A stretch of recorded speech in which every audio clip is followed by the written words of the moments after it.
समर्पित समरस जीवन सब मिल अंगीकार करें। ध्येय समर्पित समरस जीवन सब मिल अंगीकार करें। वर्ष शताब्दी अवसर अनुपम, वर्ष शताब्दी अवसर अनुपम, संगठन विस्तार करें। ध्येय समर्पित समरस जीवन।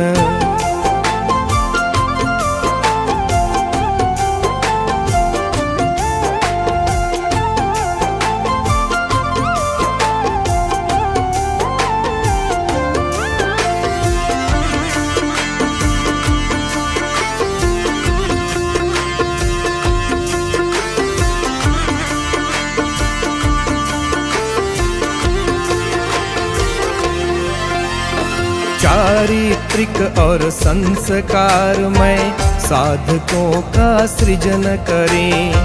राष्ट्रहित की साधना में नित्य साधक सभी बने। सुप्त शक्ति का पुनर्जागरण, सुप्त शक्ति का पुनर्जागरण चाहूं और साकार करें। वर्ष शताब्दी अवसर अनुपम, वर्ष शताब्दी अवसर अनुपम, संगठन विस्तार करें।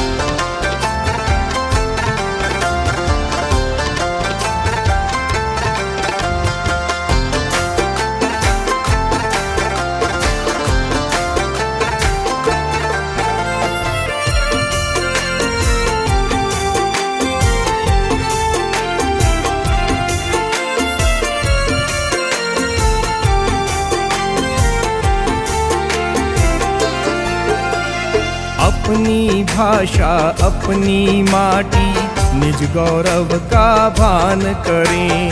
संस्कार क्षम है परिपाटी, शस्त्र शास्त्र का ज्ञान करें। भाव भरे जन जन में स्वदेशी, भाव भरे जन जन